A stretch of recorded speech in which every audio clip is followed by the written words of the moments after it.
Hi guys, it's Tom here, and today I'm going to be talking to you about what it's like living in halls, because I've been living in halls all 3 years of my time in university, so I kind of know what it's like. So, living in halls. You tend to just live in halls for the first year of university and then you go into a house, but I didn't do that. I decided to stay in halls all 3 years, and that's purely because it's just so convenient. If you go into a house, you kind of have to start worrying about bills. Someone's got to be the lead tenant. There's nothing wrong with that. Like, that's a really good way of learning how to live in a house and pay bills and all. It gets you used to that type of living independently. But at university, I just kind of felt like I just wanted to focus on my studies and everything around it. So I didn't really fancy going into a house. I just wanted to be in the most convenient place possible for me. I'm literally 5 minutes away from university, and that's the best thing about your halls, is whichever halls you pick, it'll most likely be within 5-10 minutes of your university. You don't have to wake up that early. It's great. But also with living in halls is you don't have to worry about bills either, because you pay it all up front or you pay it all termly.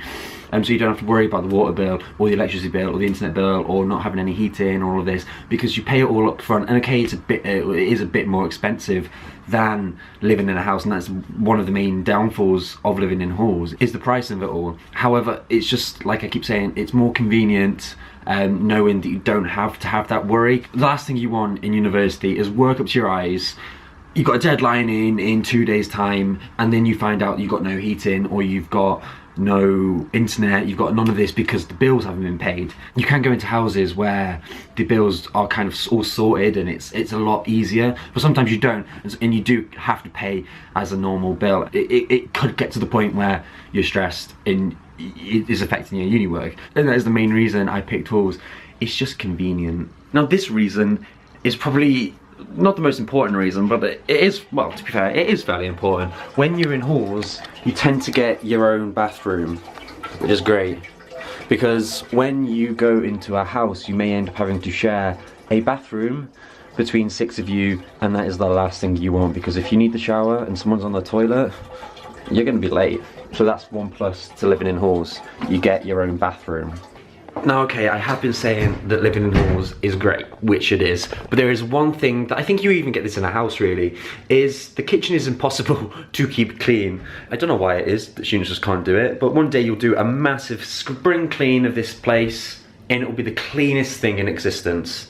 Then there'll be days like this when you've had deadlines, no one's had time to clean, and it's just, you just don't want to live in it really. That's one downside, the kitchen, but that happens anywhere you live. Another good thing about halls is you have access to washing machines, drying machines, drying tumble dry things. You can access this 24 hours a day. The same goes for, well, this one has a gym, and some halls also have a gym. You also have a cinema room, and that's another good thing about halls. It is okay in a house, it may be cheaper, but in halls they do try to give you more for your money. And this one, we've got a free gym that we can use every now and again, and well, we can use it 24 hours. We can use these 24 hours. We've got a, think Tom, think, words. A common room. We've got a common room. That's what we've got. As you can see, this is my common room. Snooker table, loads of seating areas, so you can hold parties here, you can book this out as well. You've also got a table football thing. Obviously this is just my halls. Some halls are going to be different. The one that I lived in for the first 2 years only had a common room, it didn't have a gym. We also had the washing machines, all of that, but didn't have the gym. It only had them two facilities. Whereas the more modern ones, the ones that are newer basically, do tend to have the gyms and TV rooms, etc. They do tend to have much more for your money.